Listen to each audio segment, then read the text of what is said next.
तो जितने भी स्टूडेंट्स क्लास 10 2026 में अपना पेपर देने वाले हैं मेरे प्यारे भाई, आप सभी लोगों का 20 फरवरी 2026 को भाई साहब इंग्लिश का पेपर लगा हुआ है। सभी जानते हैं, जितने भी प्यारे साथी क्लास 10 2026 में अपना पेपर देने वाले हैं तो उन सभी साथियों को पता होगा भैया 20 फरवरी को हमारा इंग्लिश का पेपर लगा हुआ है। अब इंग्लिश के पेपर में आपके परीक्षा में क्वेश्चंस किस तरीके से आपको देखने को मिलेंगे, कौन सा ऐसा क्वेश्चन है जो भैया इंपॉर्टेंट है, जो आपके बोर्ड एग्जाम में भाई साहब कह सकते हो कि 2026 में अंग्रेजी के पेपर में आपको 100% क्वेश्चन देखने को मिलेगा।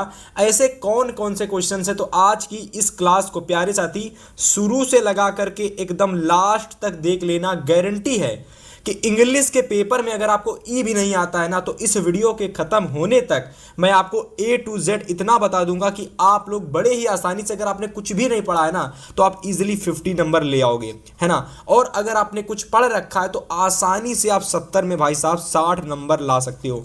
बस इस क्लास को आप कंप्लीट देख लेना। यहां पर देखो, मैं आप सभी लोगों को इंग्लिश के बोर्ड एग्जाम में जो जो क्वेश्चंस हैं उनके साथ साथ यहां पर मैं आप सभी लोगों को स्टूडेंट्स हर एक क्वेश्चन का आंसर बिल्कुल आपको यहां पर देख सकते हो कि मैं यहां पर आप लोगों के लिए दिखा देता हूं।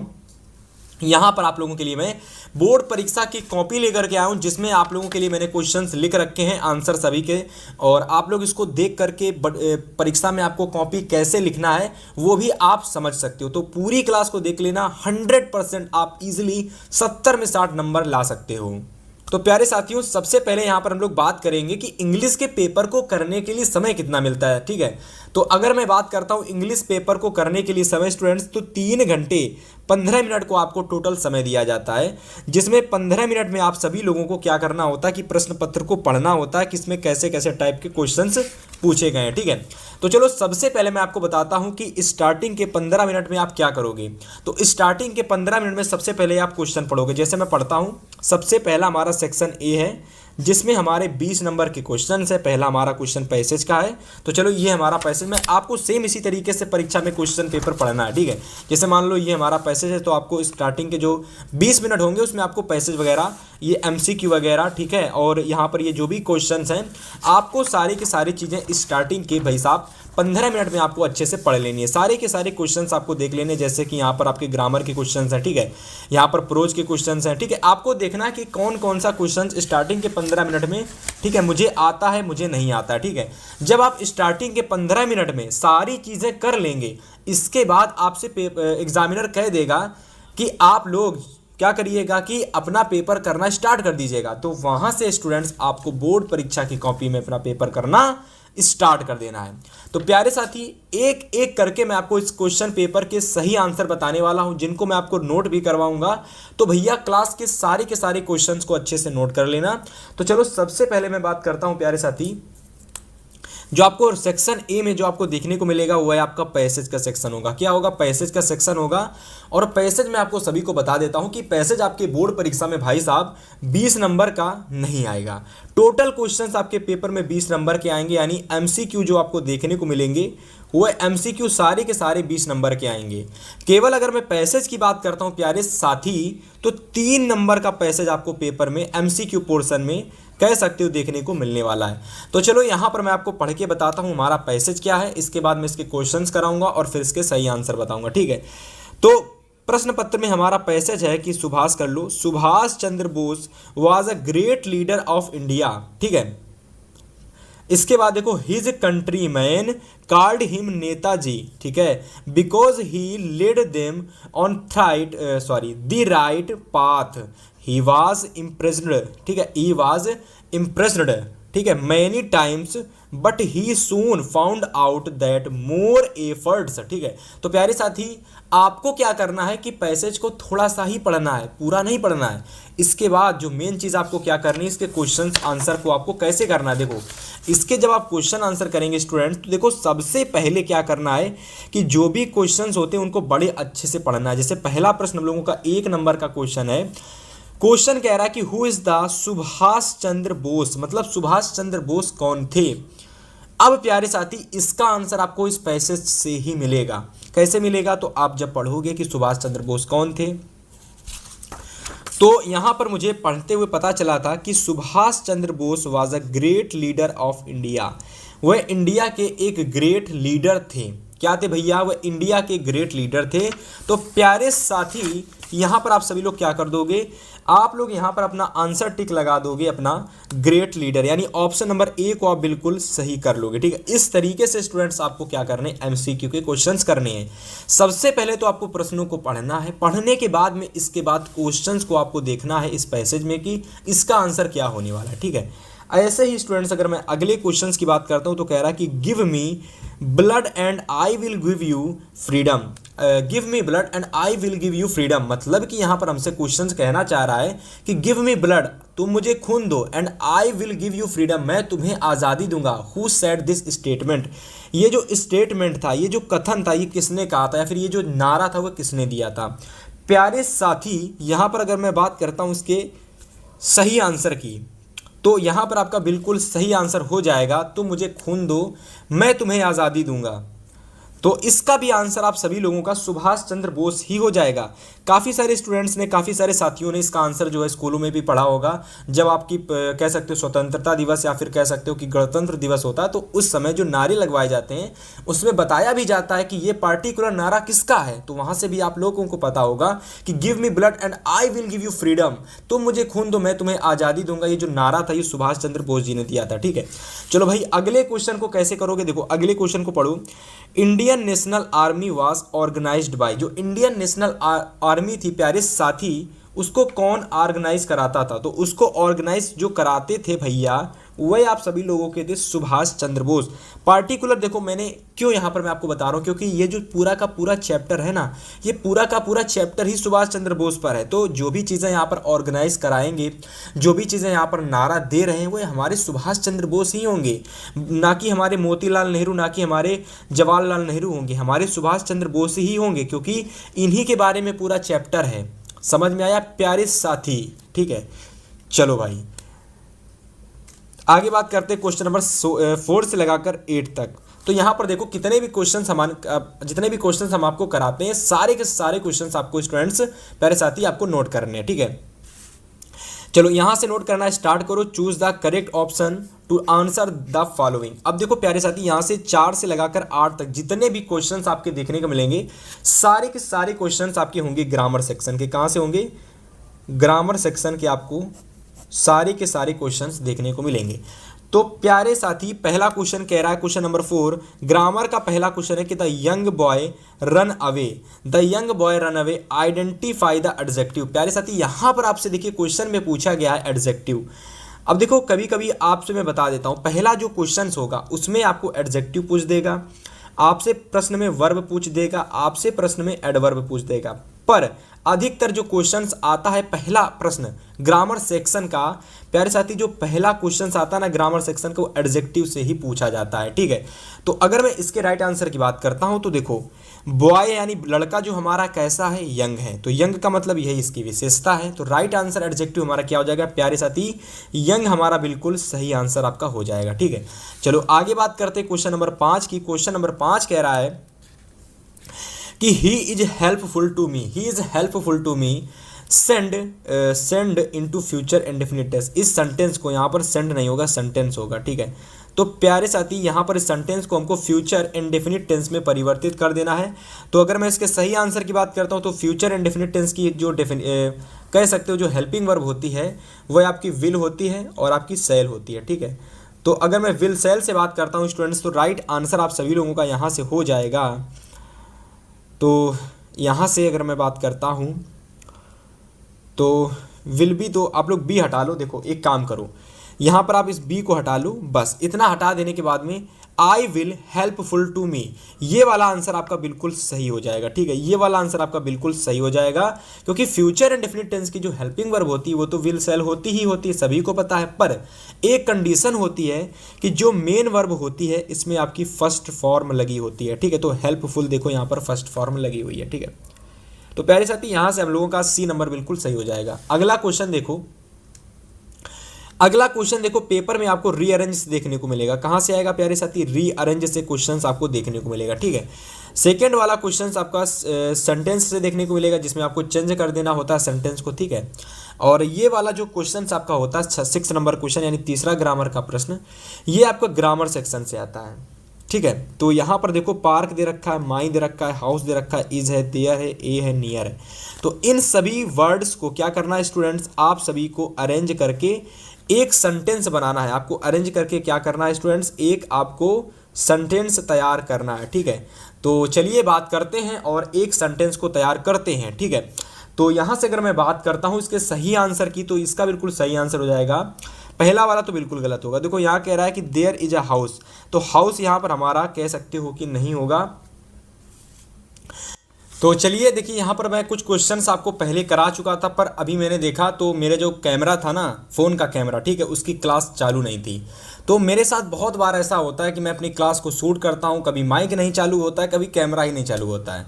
पर डोंट वरी, आपके हितेश भैया आपके लिए जो होगा वो करेंगे। बस आपको इतना करना है भाई कि इस क्लास को आपको कंप्लीट देखना है। अगर आप कंप्लीट देखोगे ना, तो ही सारी चीज़ें आपको समझ में आने वाली हैं। ठीक है, तो ही आप 95% इंग्लिश में लेकर के आओगे, 95 प्लस लेकर आओगे। ठीक है, तो 4 नंबर तक हो चुका, 5 नंबर हो चुका, 6 नंबर की बात करते हैं। ठीक है, 6 नंबर क्वेश्चन हमारा रीअरेंज का आता है, जिसमें आपको कुछ वर्ड्स दे रखे होते हैं, इनको बाकायदा सेंटेंस की तरह, मतलब सेंटेंस में क्या होता है मैं आपको बता देता हूँ। सेंटेंस में वैसे कि आपका सब्जेक्ट होता है, ठीक है, आपकी हेल्पिंग वर्ब होती है, मेन वर्ब होती है, ठीक है, इसके अलावा ऑब्जेक्ट होता है, फिर आपका लास्ट में अदर वर्ड आ जाता है। ठीक है, तो मतलब कि इस तरीके से आप कह सकते हो कि एक हमारा जो सेंटेंस है वो रेडी होता है। तो एक सेंटेंस को रेडी करने में सब्जेक्ट आपको सही स्थान पर, एचवी हेल्पिंग वर्ब आपको सही स्थान पर लगानी है, मेन वर्ब आपको सही स्थान पर लगानी है, ऑब्जेक्ट आपको सही स्थान पर लगाना है, और आपको अदर वर्ड सही स्थान पर लगाना है।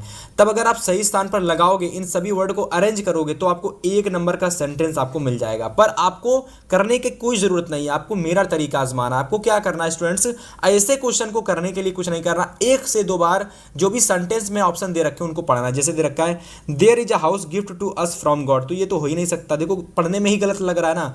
This is a house gift to us from God, तो पढ़ने में ही गलत लग रहा है, तो ये वैसे भी गलत हो जाएगा। आगे ऑप्शंस देखते हैं। तो आगे की अगर मैं ऑप्शंस की बात करता हूं, तो देखिए आगे ऑप्शंस आपके दे रखे हैं, जैसे कि near my house is there a park, ये भी गलत है। आगे ऑप्शन सी कह रहा है कि there is a park near my house, तो देखो ये सुनने में कुछ सही लग रहा है, फिर भी मैं इसको थोड़ा डाउट के लिए छोड़ देता हूँ। आगे पढ़ता हूँ, my house is a park near there, तो ये भी गलत है। तो प्यारे साथी, इसका मतलब सही आंसर हमारा ऑप्शन नंबर सी ही बिल्कुल सही हो जाएगा। मतलब कि there is a park near my house, मतलब कि आपको रीअरेंज वाले क्वेश्चंस को करने के लिए एक ही फार्मूला अपनाना है। आपको क्वेश्चन को पढ़ना है, ऑप्शंस को आपको बार बार पढ़ना है कि कौन सा सही हो सकता है, और जो भी आपको सही लगता है, सही फिट बैठता है, उसको आप सही कर देंगे।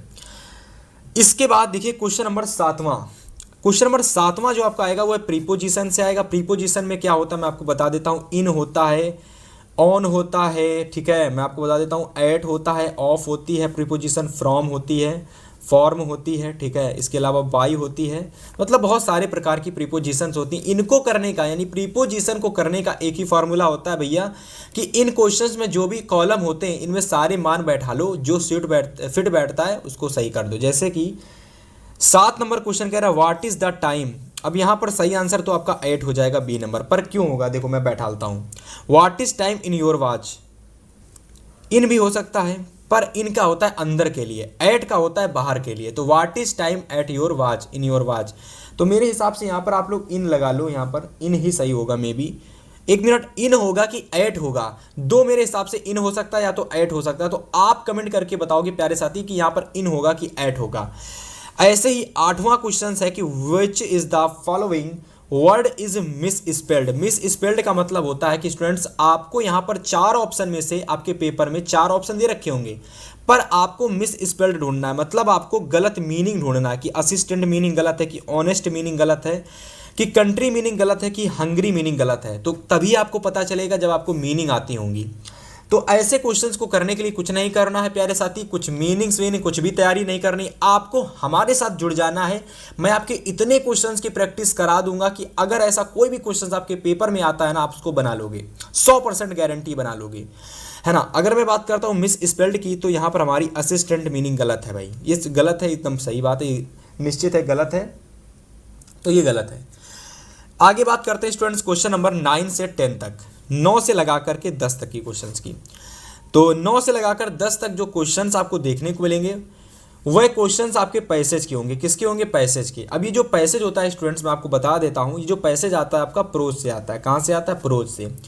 प्रोज में क्या होता है कि जो चैप्टर्स होते हैं उन चैप्टर से कोई भी एक स्टूडेंट्स आपका स्टैंजा, ठीक है, 6 से 7 8 लाइनों का स्टैंजा उठा लिया जाता है जो कि एक पैसेज बन जाता है, जिसको करने के लिए आपको 2 क्वेश्चंस दिए जाते हैं, आसान आसान से क्वेश्चंस, ठीक है, बहुत आसानी से कर सकते हो आप लोग अगर आप लोगों ने एक काम किया।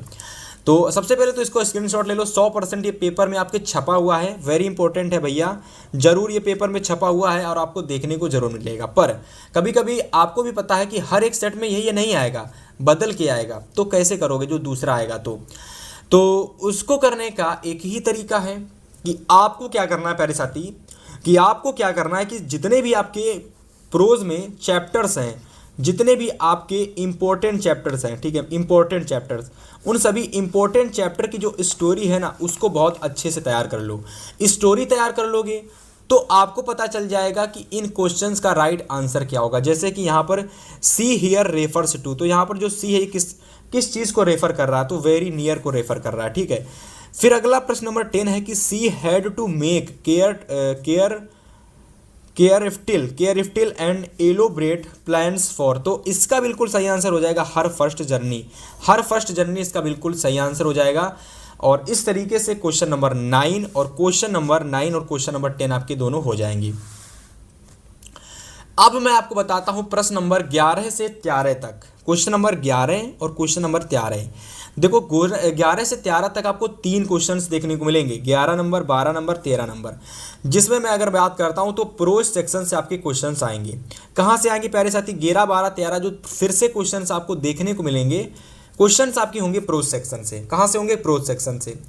3 क्वेश्चंस आएंगे, ये एक्सरसाइज से आएंगे। मेन इंपॉर्टेंट बात, ये एक्सरसाइज से क्वेश्चंस आएंगे। मतलब कि एक्सरसाइज का कहने का मतलब है कि आप लोगों की जो भी चैप्टर समाप्त होता है तो समाप्त होने के बाद में मल्टीपल चॉइस क्वेश्चंस होते हैं, एमसीक्यू होते हैं, ट्रू फॉल्स होते हैं, तो बहुत सारी चीज़ें होती हैं। तो उनमें से एक्सरसाइज से आपके ये 3 एमसीक्यू क्वेश्चंस पूछे जाएंगे, ठीक है। वैसे ट्रू फॉल्स तो होते ही नहीं हैं, ठीक है भाई।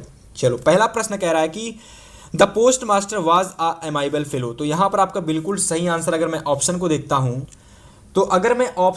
हूँ तो आपका बिल्कुल सही आंसर हो जाएगा यहाँ पर स्टूडेंट्स ड्राई आपका बिल्कुल सही आंसर हो जाएगा, ठीक है। ऐसे ही अगला क्वेश्चन नंबर 12 कह रहा है कि Lencho wrote a letter to God, if you don't help me my family and I will go this year, column के जिस स्थान पर आप हंगरी भर दोगे तो हंगरी आपका आंसर बिल्कुल सही हो जाएगा।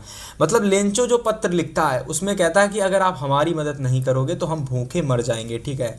आई will go Hungary this year, ठीक है, हम भूखे मर जाएंगे, ठीक है।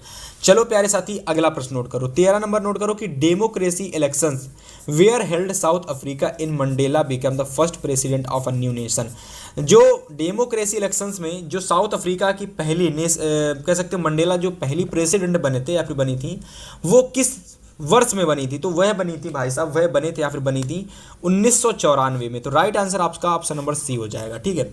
यहाँ तक की वीडियो में क्लास को शूट कर चुका था और कैमरा नहीं चालू था, पर दोबारा शूट किया। तो अब यहाँ से फ्रेश क्वेश्चंस होंगे, यहाँ पर मतलब मैंने कोई भी पेन आपको नहीं चला हुआ दिखेगा, यहाँ से एकदम फ्रेश क्वेश्चंस हैं, तो आपको डरने की और चिंता करने की कोई ज़रूरत नहीं है कि मैं दोबारा से क्वेश्चंस क्यों करा रहा हूँ, ठीक है। चलो भाई अब यहाँ से देखो 14 नंबर क्वेश्चंस और जो 15 नंबर क्वेश्चंस यानी क्वेश्चन नंबर 14 और आपके जो क्वेश्चन नंबर 14 और क्वेश्चन नंबर जो 15 2 क्वेश्चंस हैं, ये आपके आते हैं स्टूडेंट्स, ये भी आपको कह लो कि स्टैंजा से ही आते हैं, पर ये जो स्टैंजा होता है ये आपका पोएट्री का होता है। किसका होता है स्टूडेंट्स, ये आपका जो स्टैंजा होता है ये पोएट्री का स्टैंजा होता है, ठीक है। 4 लाइनों की पोयम होती है जिसको आप लोग कह सकते हो कि 4 लाइनों की पोयम को स्टैंजा बना दिया जाता है और उससे संबंधित 2 क्वेश्चंस आपके पेपर में आ जाते हैं। बहुत सिंपल होते हैं, 4 लाइनों में केवल 2 तरीके के क्वेश्चंस होते हैं। पहला होता है कि आपको ये जो लाइन है ये किस चैप्टर से ली गई है, ठीक है, यह आपको बताना पड़ता है कि from which poem have this lines be taken, मतलब ये जो 4 लाइनों की पोएम है ये किस चैप्टर से ली गई है, ठीक है। तो पहला क्वेश्चन तो सिंपल होता है। दूसरा क्वेश्चन भी सिंपल ही होता है कि हु कंपोज्ड दीज लाइन्स, ये जो लाइन है इसको कंपोज्ड करने वाले कौन थे। तो इन 4 लाइनों को लिखने वाले प्यारे साथी आप लोगों के जो पोएट थे वो थे रॉबर्ट फ्रॉस्ट, ठीक है। तो आपका आंसर बिल्कुल डी सही हो जाएगा, ठीक है। इस पोएम को आप लोग देख लेना, कि ये पोएम किस चैप्टर से ली गई है, ठीक है। और आप हमें कमेंट करके बताना कि किस चैप्टर से ये पोएम ली गई है। See the world will end in fire, some says in ice, from what I have tasted of desire, I hold with in those who favour fire. ठीक है, तो स्टूडेंट्स इस 4 लाइनों की जो पोयम है इसको पढ़ लिया मैंने। पढ़ने के बाद में आपको भी पता चला होगा कि ये किस चैप्टर से ली गई है। ठीक है, तो आप कमेंट करके जरूर बताएंगे। अदरवाइज आगे क्वेश्चन नंबर 16 से लगाकर 20 तक की हम बात करेंगे, यानी 16 number questions, 17 number questions, 18 number questions, 19 number questions और 20 नंबर क्वेश्चंस। ठीक है, 16, 17, 18, 19, 20, 4 से 5 क्वेश्चंस, यानी 5 क्वेश्चंस ही कह लो। तो 5 क्वेश्चंस आपको जो देखने को मिलेंगे स्टूडेंट्स वह आपके होंगे सप्लीमेंट्री से। कहाँ से होंगे? सप्लीमेंट्री से होंगे। ठीक है, तो एक एक क्वेश्चंस मैं आपको कराता हूँ सप्लीमेंट्री का, कैसा कौन सा क्वेश्चन है, कहाँ कैसा आता है, मैं सब बताऊंगा। ठीक है, 16 नंबर क्वेश्चन कह रहा है कि भोली वाज द डॉटर ऑफ, तो भोली किसकी पुत्री थी? तो भोली was the daughter of Ramlal. अब देखो ऑप्शन में किस तरीके से दे रखा है उसकी बात करते हैं। तो अगर मैं ऑप्शन की बात करता हूं स्टूडेंट्स की, ऑप्शन हमारे किस तरीके से दे रखे हैं, तो देखो कलेक्टर रामलाल दे रखा है, तहसीलदार रामलाल दे रखा है, इंस्पेक्टर रामलाल दे रखा है, नंबरदार रामलाल दे रखा है। तो अगर मैं सही आंसर की बात करता हूं प्यारे साथी, तो इसका बिल्कुल सही आंसर हो जाएगा नंबरदार रामलाल। मैंने आपको बताया था कि जो भोली की एल्डेस्ट डॉटर थी उसका जो यहाँ पर प्रश्न था कि भोली वाज द डॉटर ऑफ, तो भोली किसकी पुत्री थी? भोली was the daughter of Ramlal. अब उसको भाई साहब गांव में या फिर विलेज में नंबरदार रामलाल कह के पुकारा जाता था। तो वहां से मैंने इसका ऑप्शन नंबरदार रामलाल हमारा बिल्कुल फिट हो जाएगा। ठीक है, प्रश्न नंबर 17 हमसे कह रहा है कि मिमी लॉजिल सफर्ड फ्रॉम, जो मिमी लॉजिल थी वो किस चीज़ से गुजर रही थी, किस चीज़ से वो सफ़र कर रही थी अपनी लाइफ में, किन चीज़ों से वो बहुत ज़्यादा प्रतिड़ी थी, मतलब बहुत ज़्यादा दुखी थी, किस चीज़ से वो सफ़र कर रही थी। तो सबसे पहली कंडीशन तो ये है कि अपनी लाइफ में the poverty of her apartment, मतलब अपनी गरीबी से वो बहुत ज़्यादा दुखी थी। द सेबी वॉल्स, उनको अच्छे अच्छे कपड़े नहीं मिलते थे, वह उससे बहुत दुखी थी। द वॉर्न चेयर्स, इससे भी बहुत दुखी थी। इसका मतलब राइट आंसर आपका प्यारे साथी हो जाएगा ऑल ABC आर करेक्ट, मतलब जितने भी ऑप्शन आपके हैं सारे के सारे करेक्ट होंगे। इसका मतलब ऑप्शन नंबर डी आप करेक्ट कर लोगे। ठीक है, डी नंबर हमारा बिल्कुल सही आंसर हो जाएगा। ठीक है, चलिए आगे बात करते हैं क्वेश्चन नंबर 18 की। 18 नंबर क्वेश्चन है कि right of the lesson the making of a scientist list. 5 questions आपके पेपर में आएंगे, मेरे द्वारा बताया कि 5 क्वेश्चन अच्छे से तैयार कर लेना। ये 5 क्वेश्चन 100% आपके पेपर में रखे हुए हैं। अदरवाइज मैं आपके लिए सप्लीमेंट्री के मात्र 20 क्वेश्चन अगर आप कर लेते हो मेरे द्वारा बताए गए, तो 20 क्वेश्चन में से 7 सेट बनते हैं ना, 7 सेट में से कोई प्रश्न बाहर नहीं जाएगा, इस बात को याद रखना। तो right of the lesson the making of a scientist is, इसका बिल्कुल सही आंसर अगर मैं बात करता हूं स्टूडेंट्स, तो इसका बिल्कुल सही आंसर हो जाएगा क्वेश्चन नंबर 18 का। आप लोगों का बिल्कुल सही आंसर हो जाएगा, आप लोग कह सकते हो कि रिचार्ड ईब्राइट। तो ऑप्शन नंबर बी आप लोगों का बिल्कुल सही हो जाएगा। चलिए 19 नंबर क्वेश्चन कह रहा है कि when the teeth awake the next morning he found. तो इसका अगर मैं सही आंसर बात करता हूं तो इसका सही आंसर हो जाएगा कि Anil had cheated him. Anil had cheated in, option number B हमारा बिल्कुल सही हो जाएगा। मतलब कि जो नेक्स्ट मॉर्निंग में जो सुबह होती है तो उसमें किसने किसको चीट किया था, तो उसने पाया था कि Anil had cheated him, Anil ने जो है उसके संग क्या कर सकते हो कि उसको चीट किया है। ठीक है, अब इसकी जो पूरी चैप्टर की स्टोरी है अगर आपने पढ़ी होगी तो आपको पता होगा कि थीफ स्टोरी जो हमारा चैप्टर है प्यारे साथी, वहाँ से क्वेश्चन हमारा लिया गया है। 20 नंबर क्वेश्चन है कि Tricki would take care a meal at any hour because his only fault was hunger. तो हंगर आपका आंसर बिल्कुल सही हो जाएगा। तो 20 नंबर का हंगर बिल्कुल आंसर आपका सही हो जाएगा। ट्रिकी वाले चैप्टर से कह सकते हो स्टूडेंट्स, ये हमारा ट्रिकी वाले चैप्टर से क्वेश्चन हमारा लिया गया है।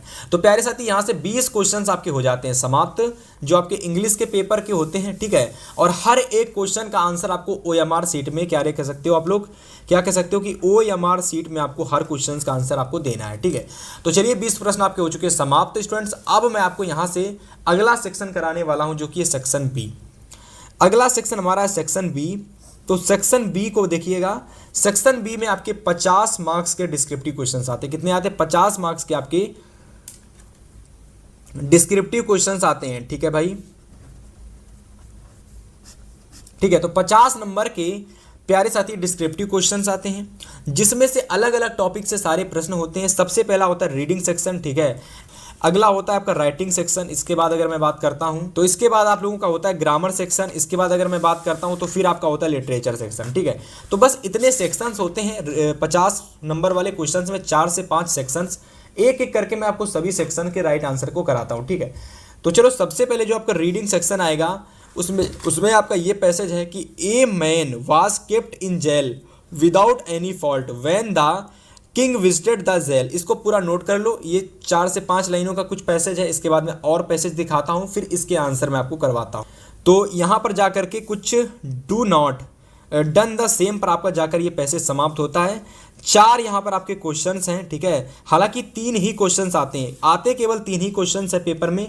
आप लोग इसको हटा लेना, इस वाले क्वेश्चंस को आप लोग हटा लेना, ठीक है। 3 ही क्वेश्चंस आते हैं आपके पेपर में भाई।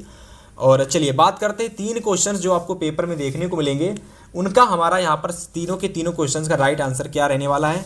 तो चलो भाई, अब मैं आपको बोर्ड परीक्षा की कॉपी में लिख के लाया हूँ सारे के सारे क्वेश्चंस का आंसर, ठीक है। चलो भाई, यहाँ पर पहले क्वेश्चन का आंसर ये नोट कर लो, ए नंबर का। बी नंबर का आंसर ये नोट कर लो। सबसे पहले तो प्यारे साथी क्वेश्चन नोट करो। पहला क्वेश्चन है कि why was the shopkeeper surprised. इसका आंसर आप लोग ये वाला नोट कर लो, ठीक है। और इसके बाद बी नंबर में आप लोग ये वाला प्रश्न नोट कर लो कि व्हाट डिड द मैन से टू द शॉपकीपर। तो इसमें आप लोग ये वाला क्वेश्चन नोट कर लो स्टूडेंट्स। चलिए आगे बात करते हैं। तो अगर मैं आगे बात करता हूँ प्यारे साथी, तो आगे आप लोगों का है कि find out a word in the passage. Passage में हमको जेल का जो मीन्स है बताना है क्या होगा। तो यहाँ पर परचेज्ड होगा। क्या होगा? परचेज्ड। सी नंबर वाला हमने कटा दिया है कि ये जो सी नंबर, दूसरा सी नंबर, इसको हमने कटवा दिया। तो ये आपको पेपर में भी नहीं करके आना है, ठीक है। इसको भी आपको नहीं करके आना है, ठीक है। 3 ही प्रश्न आते हैं, 3 ही करोगे आप लोग, ठीक है। चलो आगे बात करते हैं कि राइटिंग सेक्शन से क्या क्या आता है।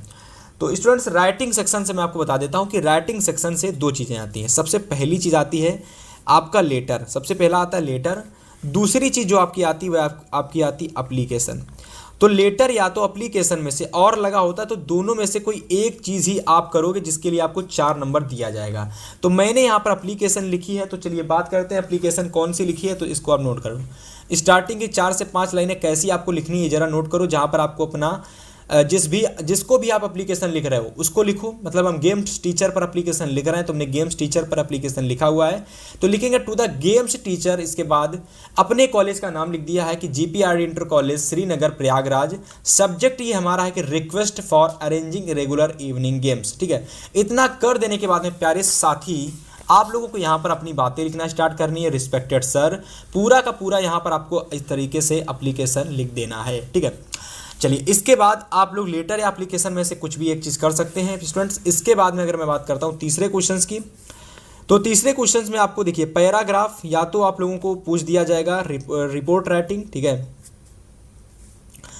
जो हमारा डिस्क्रिप्टिव पैराग्राफ होगा उसमें हमारे हिंट्स दिए होंगे, जैसे इंट्रोडक्शन है, place of historical importance, the historical background. तो इन तीनों के तहत में आपको बना करके लिखना है डिस्क्रिप्टिव पैराग्राफ। तो मैंने तो डिस्क्रिप्टिव पैराग्राफ ही लिखा है। अब किस तरीके से आप डिस्क्रिप्टिव पैराग्राफ लिखोगे जरा देखो। सबसे पहले आप इस तरीके से क्वेश्चन नंबर 3 बनाओगे। डिस्क्रिप्टिव पैराग्राफ की जगह पैराग्राफ डाल सकते हो, तब पूरा लिख लेना डिस्क्रिप्टिव पैराग्राफ।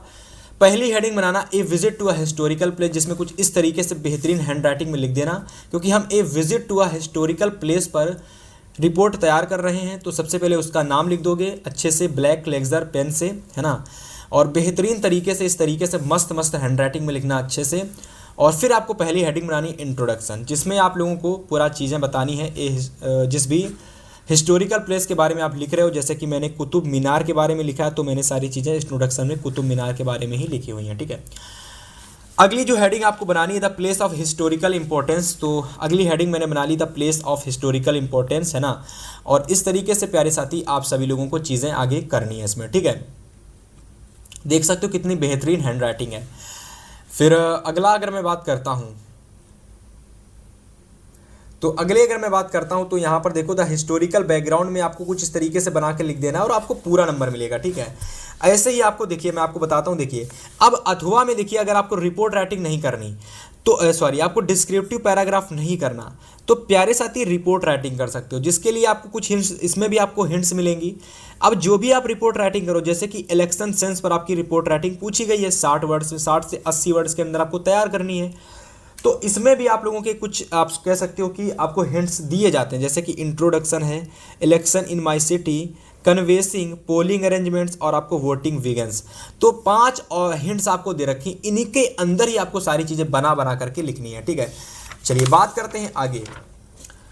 तो आगे आपका है ग्रामर सेक्शन। अब देखो ग्रामर सेक्शन के सारे क्वेश्चंस के यहीं पर आपको आंसर मिल जाएंगे। जैसे कि सबसे पहला क्वेश्चन अगर मैं बात करता हूँ 2 नंबर का क्वेश्चन है, जिसमें आपका पूछा गया है rewrite the following sentence by changing indirect. मतलब ये हमारा डायरेक्ट है, इसको आपको इनडायरेक्ट में यहाँ पर बदल दिया है। देखो बदल भी दिया गया है।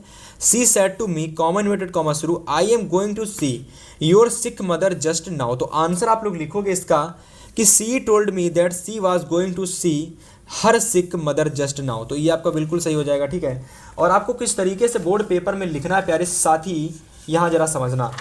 आपको बोर्ड पेपर में स्टूडेंट्स कुछ इस तरीके से आपको क्वेश्चंस करके आने, ठीक है, बेहतरीन तरीके से, इस तरीके से, ठीक है। इनडायरेक्ट हो गया, पैसिव हो गया, पंचुएशन हो गया, ट्रांसलेशन हो गया, ठीक है। और यहाँ पर आप लोग देख सकते हो कि लिटरेचर सेक्शन से आप लोगों को क्या करना है, ठीक है। अदरवाइज मैं आपको एक चीज़ और दिखा देता हूँ। देखो ये तो हो गया आप लोगों का डायरेक्ट इनडायरेक्ट, ये हो गया एक्टिव वॉइस पैसिव वॉइस, ठीक है। ये हो गया आपका पंचुएशन, ठीक है। पंचुएशन क्या होता है मैं आपको बता देता हूँ। पंचुएशन में आपको एक सेंटेंस दे देगा, आपको एक सेंटेंस दे देगा और ये अधूरा होगा सेंटेंस।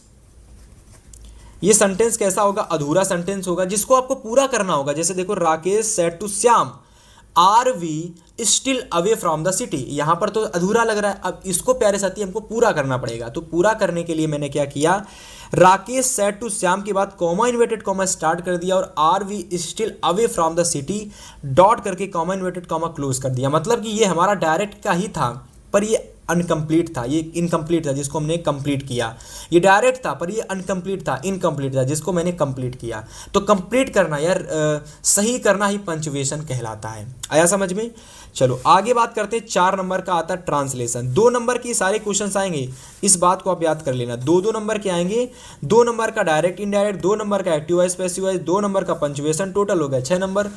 4 नंबर यहाँ से ट्रांसलेशन में मिलेगा। तो 4 नंबर का ट्रांसलेशन देखिए इस तरीके से आपको इसका करना है। हमारा देश तेजी से उन्नति कर रहा है, ये प्रगतिशील देश है, जनसंख्या और बढ़ती कीमतें बड़ी समस्याएं हैं, यदि हम इन्हें नियमित नहीं कर ले तो हमारा देश महादेश बन सकता है, ठीक है। तो इस तरीके से आपको क्या करना है प्यारे साथी, यहाँ पर दिखाता हूँ मैं आपको अच्छे से एकदम, ठीक है।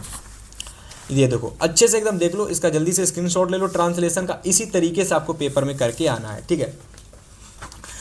आगे अगर मैं बात करता हूँ स्टूडेंट्स, आगे देखो